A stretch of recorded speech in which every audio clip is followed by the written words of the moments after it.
देते थे पानी, तो ऐसे पानी पीते हैं ना, और जब तक पीते रहते हैं वो लोटा नहीं हटाते जब तक अपना हाथ नहीं हटा लेते। हमारा पूरा पेट भर जाता है ना पानी से, तब हम पीछे को हट जाते हैं, तो पिलाने वाला भी रोक देता है। तो जिस तरीके से मुंह से जल पिया जाता है, इसी तरीके से मुंह से हम क्या करेंगे, वायु को पिएंगे। वायु पीनी है प्लावनी प्राणायाम में। पीजिए, पूरा पेट भर लीजिए, चाहता इस तरीके से करिए, पूरा मुंह खोलते हुए हमने अपनी वायु को पी लिया। अभी आ रहा है, इसमें लाइट चली गई थी, मेरी आवाज आ रही है? हाँ जी दीदी, आ रही है दीदी। अच्छा, थोड़ी सी वो जाता ना सोसाइटी में, थोड़ी देर को भगा के फिर कर देते हैं लाइट। चलिए, जैसे जल पीते हैं, वायु को पीजिए, पूरी वायु पी हमने, और थोड़ी देर उसको रोके रखा वायु को जो हमने पी है, और फिर इस तरीके से डका लेते हैं कि पी हुई जो वायु है वो बाहर निकल जाए। इस तरीके से डकार आ जाती है। फिर से करिए एक बार,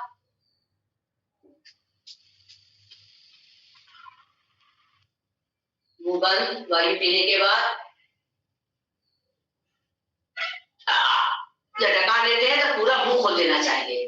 तो इससे क्या है, हमारे जो उदर रोगों में जो अंदर कहते ना कि जो अंदर हमारे उदर रोगों के लिए बहुत लाभकारी है, और डकार के साथ में जितनी भी हमारी अंदर गंदगी है वो कार्बन डाइऑक्साइड के रूप में बाहर निकल जाती है। ठीक है, तो ये क्या हुआ हमारा प्लावनी प्राणायाम। इसके बाद आता है हमारा केवली प्राणायाम। केवली, तो केवली प्राणायाम से जो है, इसमें केवल हम सांस को भरते हैं और छोड़ते हैं, रोक के नहीं रखते हैं। ये इससे इस प्राणायाम से अजपा जप भी सिद्ध होता है। ये लाभ से अजपा जप भी सिद्ध होता है, एकाग्रता बढ़ती है, मन की चंचलता भी दूर होती है, ध्यान लगता है इसमें। तो इसमें हम आंखें बंद करके लंबा गहरा सांस भरिए, जैसा वो करते ना उद्गीत प्राणायाम, इस तरीके से सांस भरिए लंबा और छोड़ दीजिए।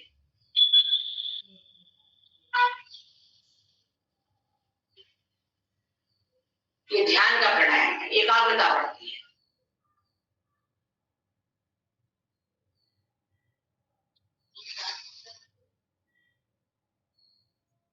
ये हमारा कौन सा प्राणायाम हुआ?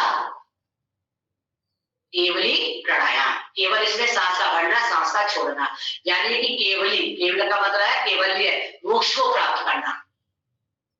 ठीक है ना, मोक्ष को प्राप्त करना। ध्यान करेंगे तो मुक्ति मिलेगी, भगवान में ध्यान लगाइए, यही लास्ट स्टेज है। क्योंकि भगवान का ध्यान करने की कभी भी नहीं बुढ़ापे में करेंगे, हाथ पैर नहीं चलेंगे तो कैसे करेंगे? अभी से बच्चों को भी आदत डालिए। देखा नहीं, कुछ बच्चे ऐसे होते हैं जो पूजा पाठ में, ध्यान में, उसमें अपने आप ही करते हैं, कहने की आवश्यकता नहीं पड़ती। क्यों? क्योंकि पूर्व संस्कार है, कोई पूजा अधूरी रह गई होगी, क्योंकि मृत्यु निश्चित है, ऊपर से मृत्यु कवानी है। तो उस घर में, ऐसे घर में जन्म मिलता है, ऐसे को अगर हमारे प्राण निकल भी गए, हमारी साधना का अधूरी रह भी जाती है, तो ऐसे साधु संतों के घर में, पूजा पाठ वाले घरों में हमें जन्म मिलेगा कि जहां से हमारी साधना फिर से शुरू। मनुष्य जीवन क्या है?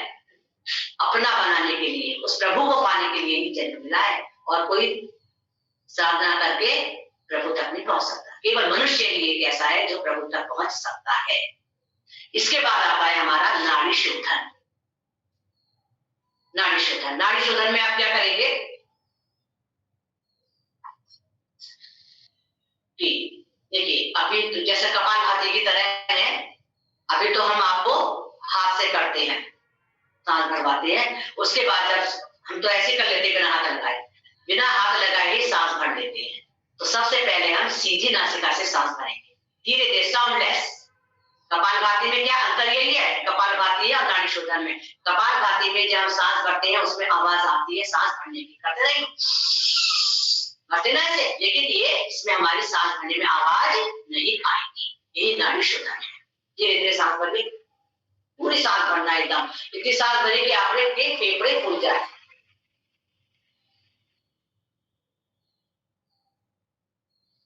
फिर इसमें मूल बंद और जालंधर बंद के साथ में अंतः कुंभक करेंगे।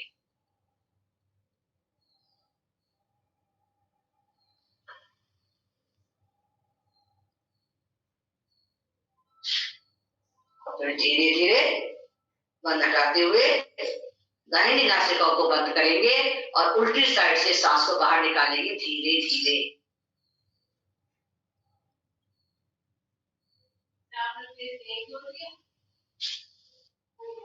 फिर से करेंगे, सीधी तरफ से भरिए धीरे धीरे।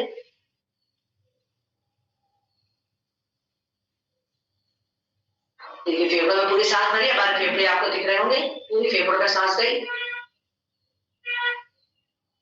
मूलबंध जालंधर बंद के साथ में कुंभक लगाएंगे, यानी इसमें हमने सांस भरी कितना मान के चलिए कि हमने 1 मिनट में सांस भरी, 2 मिनट तक रोक के रखी, फिर 2 ही मिनट उसको छोड़ने में लगते हैं। 1 2 2 का अनुपात रहता है, ठीक है। रोक के रखी फिर बाहर निकाल दी। इसके बाद उल्टी तरफ से सांस लेंगे, लीजिए सीधी नासिका बंद करिए,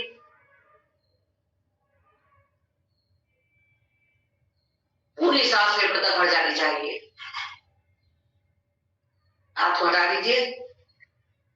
अब इसमें भी आप मूलबंध और जालंधर बंद के साथ में कुंभक करेंगे।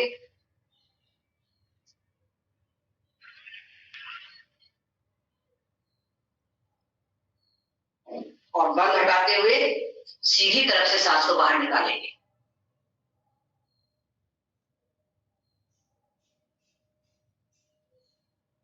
देखो एकदम ऐसे नहीं करना है, ऐसे नहीं करना है, धीरे धीरे, तभी नाड़ी शोधन होगा। फिर से करेंगे एक बार।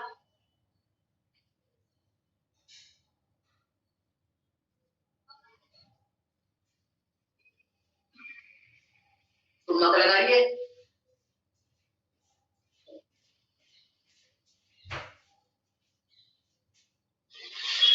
तो बंद हटाते हुए धीरे धीरे सांस को छोड़ दीजिए सीधी तरफ से।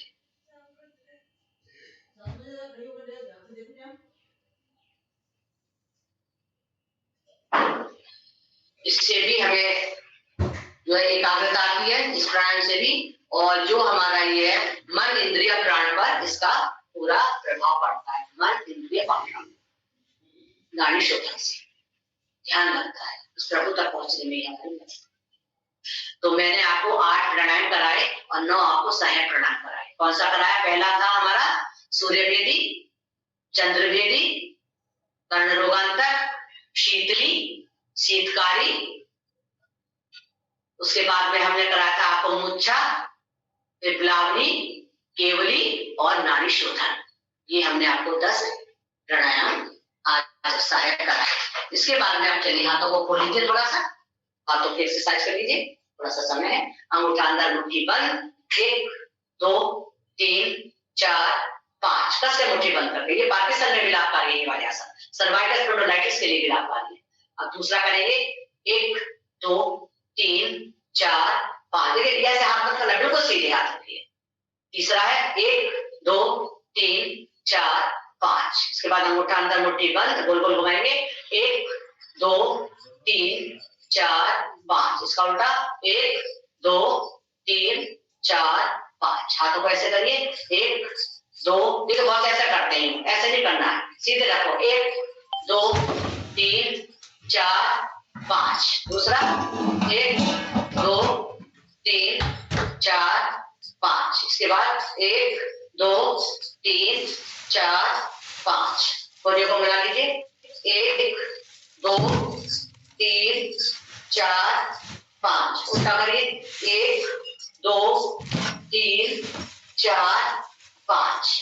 पूरे अंडर लॉक करके सिर के पीछे लगाइए, इधर जोड़ा बांधते हैं, प्रेशर डालिए हथेली से सिर से हथेली पे सांस भरते हुए, एक सांस छोड़ते हुए रिलैक्स, फिर से सांस भरिए, प्रेशर दीजिए, धक्का देते हैं जैसे किसी को, रिलैक्स, सांस छोड़ते हुए, एक बार और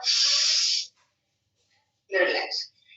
अब कनपट्टी पे हाथ रखेंगे, प्रेशर दीजिए हथेली से कनपट्टी, कनपट्टी से हथेली, सांस भरते हुए, 1 2 3 4 5 6। देखिए पूरा हमारा गर्दन में इस पे असर आ रहा है दाबने से, प्रेशर देने से। फिर से दूसरी साइड से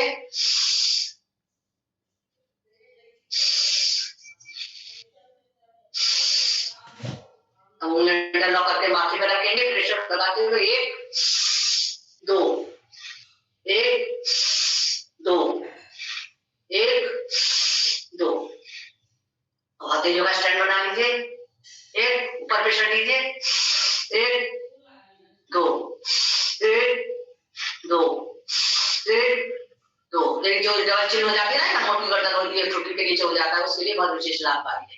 दोनों हाथ के कलाई पकड़िए, सिर के पीछे ले जाइए, अपने दाहिने ओर झुकाइए, सांस भरते हुए 1, सांस छोड़ते हुए 2 3 4 5 6 7 8 9 10। अब कंधों की करिए, 1 2 3 4 5। उल्टा 1 2 3 4 5। चलिए अब थोड़ा सा सीधा ले लीजिए, 5-7 मिनट और ले लेंगे। उल्टे लेट जाइए पहले मकरासन के लिए, सर्वाइकल स्पॉन्डिलाइटिस के लिए। चलिए हथेलियों का कोहनियों का स्टैंड बनाते हुए, सांस भरते हुए पैर ऊपर, सांस छोड़ते हुए पैर नीचे, क्रमवार ऐसे करेंगे। 1 2 3 4 5 6 7 8 9 10। दोनों पैरों से भी करिए। एक दिन में घुटने में दर्द है वो दोनों पैरों से नहीं करेंगे, पीठ में दर्द है वो भी दोनों पैरों से नहीं करेंगे। 2 3 4 5 6। बीपी हाई वाले भी कोई सा भी आसन दोनों पैरों से नहीं करेंगे। अब भुजंगासन, दोनों हाथों को लगा लीजिए ऐसे, सांस भरते हुए 1 2, सांस छोड़ते नीचे, 3 4 5 6 7 8। उल्टे हाथ के ऊपर सीधा हाथ, 1 2 3 4। अब हाथ चेंज कर लीजिए, 1 2 3 4।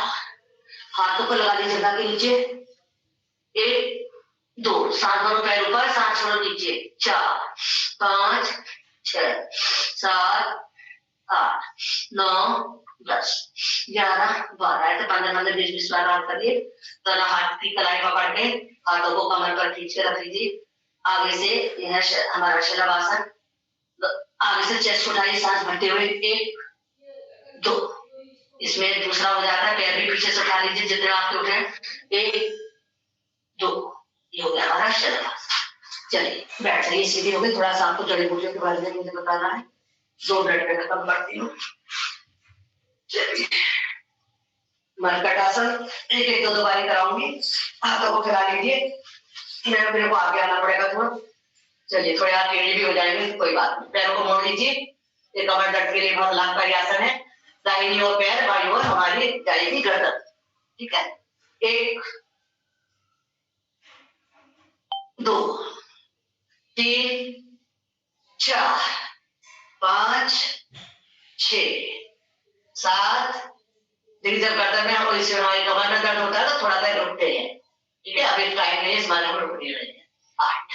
और दूसरा है मकरासन का प्रकार, घुटनों के बीच का फासला हम करेंगे,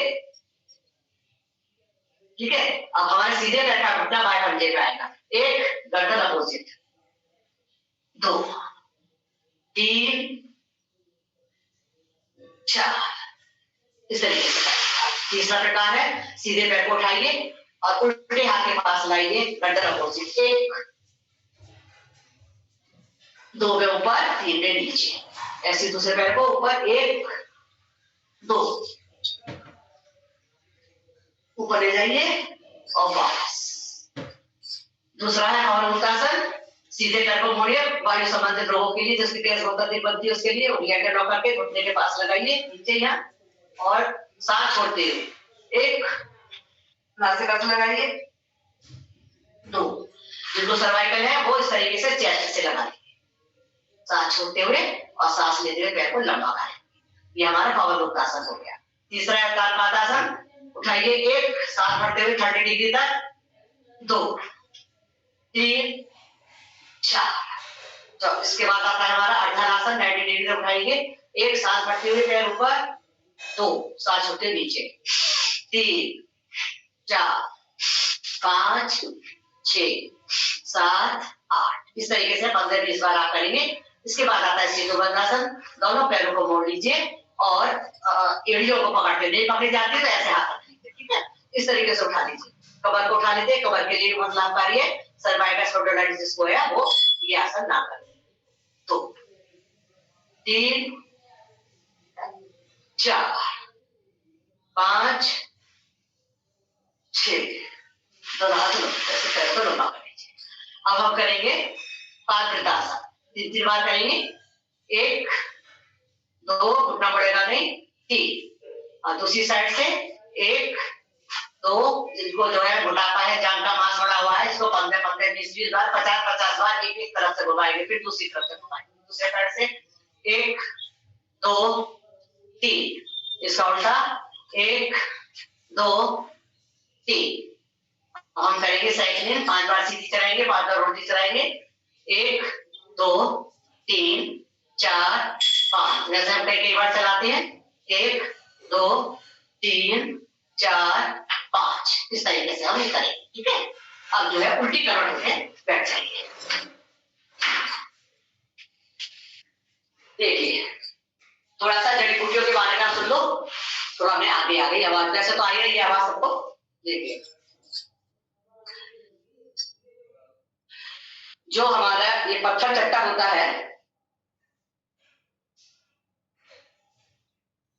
पत्थर चट्टा, तो पत्थर चट्टा से ये 2-3 अगर आप पत्ते खाएंगे पत्थर चट्टा के, ठीक है, यहाँ मेरे पास है नहीं क्योंकि मैं यहाँ बेंगलोर आई हुई हूँ, वरना मेरे घर में सारी जड़ी बूटियां हैं, मैं दिखाती थी सबको, लेकिन इस समय मेरे पास यहाँ पे जड़ी बूटियां नहीं है, मैं आपको केवल ऐसे ही बताऊंगी।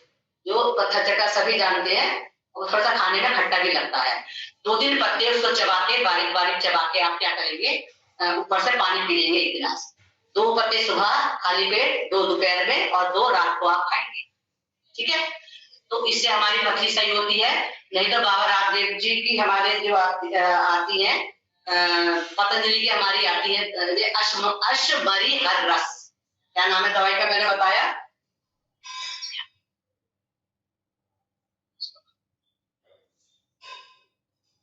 मैंने बताया अश्वरी हर रस, ठीक है। तो अश्वरी हर रस की 60 गुड़िया बना लो, पाउडर आता है, 1 सुबह खाली पेट और 1 शाम को खाली पेट, 1 गिलास पानी में घोल के अगर उसको आप पी लेंगे तो चाहे तो वो आपकी किडनी में है, चाहे आपकी वो पित्त की थैली में है, वो टुकड़े हो के बिल्कुल महीन हो के कैसे निकल जाती है वो आपको पता ही नहीं चलेगा, और बार बार पथरी बनने की शिकायत भी दूर होती है पत्थर चट्टा से। ये होते शीशम के पत्ते, ठीक है, वो छोटा सा पत्ता होता है, आगे उसके नोक सी होती है निकली हुई, शीशम, ये बहुत ठंडा होता है, गर्मी के मौसम में प्रयोग करना चाहिए। मौसम हम लोग अक्टूबर तक इसका प्रयोग कर सकते हैं ना, बहुत सर्दी में नहीं खाना चाहिए क्योंकि बहुत ठंडा होता है। जिसको लिकोरिया की बीमारी है, चाहे वो स्त्री हो चाहे पुरुष हो, सफेद पानी की शिकायत अगर किसी को है, या पीरियड के समय में बहुत अधिक दर्द होता है, बहुत अधिक ब्लीडिंग होती है, तो शीशम के कम से कम 5 से 7 पत्ते धागे वाली धो लेना खूब अच्छी तरीके से उसको, और धागे वाली थोड़ी सी मिश्री के साथ में सिलबट्टे पे अच्छे से चटनी की तरह पीस लो, फिर उसको आधी कटोरी पानी में मिला के अगर आप 15 दिन तक भी इसका प्रयोग करेंगे तो ये हमारी शिकायत जो है लिकोरिया की वो दूर होती है। और पीरियड संबंधी जब पीरियड के समय में 3-4 दिन बहुत दर्द होता था तो वो भी दूर होती है। ऐसा दर्द होता है लगता है कि सिर जो है दीवार पर मारता कोई बात ना पकड़ना हिलोना, वो वेदना भी दूर होती है। दूसरा ये जो होते हैं पीपल के पत्ते, तो पीपल के पत्ते भी अगर आप 20 से 25 जो कोंपल आती है उसको भी अगर धागे वाली मिश्री के साथ में पीस के आधी कटोरी पानी में मिला के अगर आप लेंगे तो इससे जो नक्सिल फूटती है ना, नक्सिल फूटने की जो शिकायत होती है वो भी दूर होती है। अब ये ऐसे ये अर्जुन की छाल का अगर काढ़ा बना के अगर आप पिएंगे तो हार्ट रोगों के लिए बहुत लाभकारी है। उसका करीबन ऐसा करो, बना हुआ भी आता है, ताली छाल मिल जाती है तो थोड़ी सी ताली छाल का बना लो उसको कूट के, नहीं तो पंसारी पे मिल जाएगी। अरे शिवानी, एक मिनट शिवानी, आवाज आ रही क्या मेरी? है? अच्छा, इसमें कुछ आ गया है, देख लो बेटा। आ रही है दीदी आवाज? मैं दिख भी रही हूँ, अच्छा इसमें कुछ आ गया है, पता नहीं। देखिए, अच्छा आ रही है तो ठीक है, ठीक है, ये क्या गया बीच में? अब एक सेकंड बताती है, 2-3 मिनट रुक जाइए, 5-7 मिनट ज्यादा के लिए बहुत बड़ा कोर्स था मेरे को बताने के लिए। एक सेकंड इसको लगा देते हैं, उसमें लगा देते हैं। क्या बता रही थी मैं? हाँ, अर्जुन की छाल के बारे में बता रही थी। डिस्चार्ज होने वाला है, कौन कर दी? हाँ, तो इसमें अर्जुन की छाल के बारे में बता रही थी कि पंसारी की दुकान पे भी मिल जाएगा ये। तो पंसारी की दुकान से लेके 1 चम्मच आप वो काढ़ा लेंगे, हमारे स्वामी जी का भी आता है, पतंजलि का भी आता है। तो 1 चम्मच काढ़े को अगर 400 ग्राम पानी में आप पका के और उसको छान के खाली पेट सुबह में अगर आप प्रयोग करेंगे तो उससे बहुत लाभ मिलता है। अगर किसी के कमर में दर्द है तो कमर के दर्द में भी आप जो है ये लेंगे खसखस, जो साबुदाना तो साबुत होता है ना, क्या बोलते हैं उसको, खसखस बोलते हैं हम तो, पंसारी जिसकी वो बनाते हैं ना ये ठंडाई खसखस। तो उस खसखस में जितनी आप खसखस लेती हैं, मान लीजिए आपने 100 ग्राम खसखस लिया या 50 ग्राम खसखस लिया है, तो उसमें इतनी ही आप मिश्री मिला दीजिए। ठीक है, अगर किसी को डायबिटीज है तो थोड़ी सी डाल दो, उतनी धागे वाली मिश्री डालना और मिला के एक जगह एक शीशी में रख दो और सुबह खाली पेट 1 चम्मच मतलब 1 टीस्पून गाय के दूध के साथ में, गुनगुने गाय के दूध के साथ में अगर इसका सेवन करेंगे तो कमर के दर्द में लाभ मिलता है। ऐसे अगर पुराना गुड़ है, 100 ग्राम पुराना गुड़ ले लीजिए, 100 ग्राम आंवले का पाउडर लीजिए, दोनों को मिला के खूब अच्छे से बेर की आकृति की गोली बना लीजिए। एक सुबह, एक दोपहर और एक शाम को खाली पेट, जब आपके दोपहर को भी खाली पेट रहता है, सुबह का नाश्ता कर लिया तो बीच में खाली पेट तो है, इसमें अगर आप लेंगे तो इससे हमारे जो घुटनों का दर्द है वो हमारा ठीक होता है। ऐसे ही यहाँ पे जैसे ये एलोवेरा है दीदी, एक बार और बता दीजिए घुटनों वाला। ये पुराना गुड़ जो होता है ना जी, उसको ले लीजिए 100 ग्राम ही आंवले का पाउडर और दोनों को मिला लीजिए और दोनों को मिला के आप बेर की आकृति की गोली बना लो और सुबह दोपहर शाम एक गोली खा लीजिए, ऊपर से पानी पी लीजिए, तो इसमें हमारे घुटनों के दर्द में लाभ मिलता है। ठीक है, नक्सीर का तो बहुत ही बढ़िया प्रयोग है, पीपल के पत्ते का और शीशम का जो मैंने बताया। ऐसे हमारा ये क्या है एलोवेरा, ये मैंने धोया था सुबह और इसको ऐसे हमने कांटे निकाल दिए, कांटे निकाल के हमने क्या करा, इसका ये ऊपर का छिलका भी हटा दिया। ठीक है ना। अब ये जो हमारा अंदर का गूदा है, इस गूदे को देखिए, इसके छिलके का है, इसको तो आप ऐसे चेहरे पे लगा लो, है ना, खूब अच्छे से लगा लो, इस तरह से करके पूरे चेहरे पे मल लो आप। ठीक है, जहां जहां हाथों पे मल लो आप, खूब अच्छे से मालिश कर लो आप। ठीक है, इसके बाद में बहुत अच्छा है ये जेलर ताजी, ठीक है, खूब अच्छे से मालिश कर ले इस तरीके से। और इसकी जो ये जेल है इसको आप ये निकाल लीजिए अंदर से, इस तरीके से करके इसका ये गूदा निकल जाता है। ये देखिए, ये गूदा गया ना, इतने आराम से निकल गया, थोड़ा लिजाता होता है, कोई बात नहीं, ये निकल गया।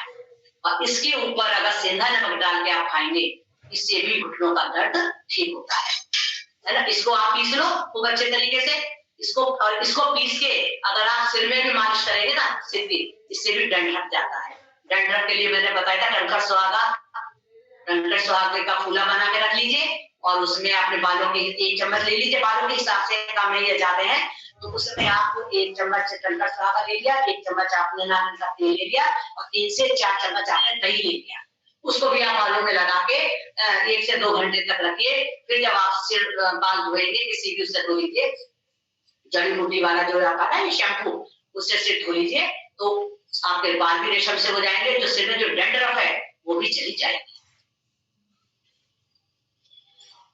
इस तरह से इसको खा लेते हैं सेंधा नमक डालकर। चलिए, योग तो और है ना, सेशन लेंगे, उसके बीच में और बता देंगे, समय हो गया है। आइए शांति पाठ करते हैं। पहले वो कर लीजिए सिंहासन, वज्रासन में बैठ के जोर से, जगह जोर से करना है। खूब शेर नहीं बन जाए जो आपके मोहल्ले में सब आ जाए कि भाई कहां से शेर आ गया। जी बाहर निकाले, जोर से शेर की तरह गर्जना करके भौं की तरफ देखिए अपनी, पूरी जी बाहर निकाले। थायराइड, टॉन्सिल, हकलाना, तुतलाना सब रोगों के लिए है ये।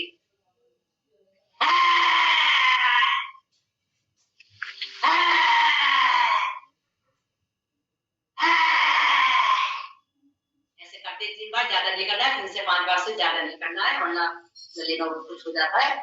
तो उसकी जो लार आई है उसको पी जाइए और हल्के हाथ से सांस की मालिश कर लीजिए। जो खांसी हो जाती है ना वो नहीं, इस तरीके से आप चलिए ताली वादन करेंगे।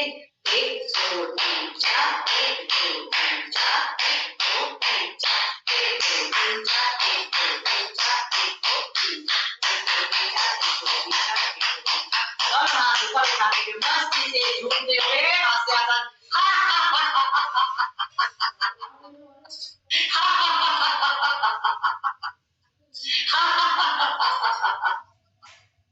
इस तरीके से ये सत्र मेरा आज का जो मुझे विषय मिला था वो मेरा पूरा हुआ। अब शांति पाठ करती हूँ। चलिए लंबा गहरा सांस भरते हुए,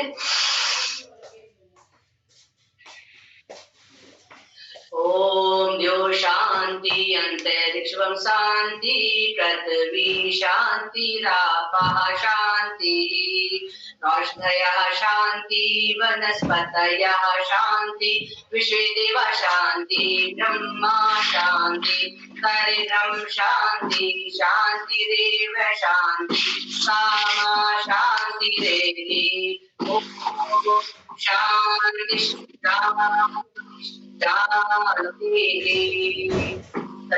सभी को प्रणाम। ये हाँ बोलिए, ये आवाज से आ रही है, सभी ने माइक खोल लिए क्या? एक एक करके अगर तो कुछ पूछना है तो पूछे।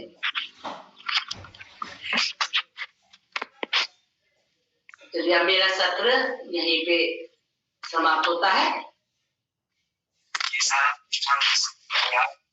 ओम दीदी जी बहुत बहुत धन्यवाद, बहुत बहुत आभार हमारी आदरणीय राज्य कार्यकारिणी दीदी जी का। बहुत सुंदर ही सत्र लिया दीदी ने, सारी प्राणायाम और योग और 10 सहयोगी प्राणायाम भी बहुत अच्छे से कराया आपने। लेटने वाले, पेट के बल और औषधियों के बारे में बहुत ही अच्छे से बताया। सभी पूरा ही बहुत ही विस्तार से बताया। मैं आपके पुरुषार्थ को हृदय से प्रणाम वंदन करती हूँ। और दीदी जी हमारे मध्य में दीदी जी जुड़ी हुई, आदरणीय रंजना दीदी जी। ओम दीदी जी, दीदी जी के लिए जुड़ती तो मैं रोज ही हूँ, लेकिन ऐसा है ना यहाँ पे नेटवर्क की थोड़ी प्रॉब्लम है। डेली जुड़ती हूँ, सुबह को भी शाम को भी। और दीदी को सुन रही थी, दीदी कंफ्यूज हो रही थी, बहुत सुंदर आवाज आ रही थी। दीदी एक बार भी आपकी आवाज डिस्टर्ब नहीं है, आवाज बहुत अच्छी आ रही थी। आपको लग रहा था कि मेरी आवाज नहीं आ रही है, ऐसा नहीं था, नहीं आया था। अच्छा आ रही थी, आपकी आवाज लगातार आ रही थी। जल्दी आया। बहुत बहुत धन्यवाद वास्तव में। और ये मैं अपने साधकों को बताना चाहूंगी कि हमारी सबसे वरिष्ठ दीदी हैं और आप सब इसका प्रत्यक्ष उदाहरण देख रहे हैं कि वो किस तरीके से अपने सत्र को लेती है। उन्होंने कराए, क्योंकि वो देखो नंदिनी जी अपना माइक बंद कर लीजिए, थोड़ा डिस्टरबेंस हो जाता है ना जब हम कोई अपना माइक बंद करके रखें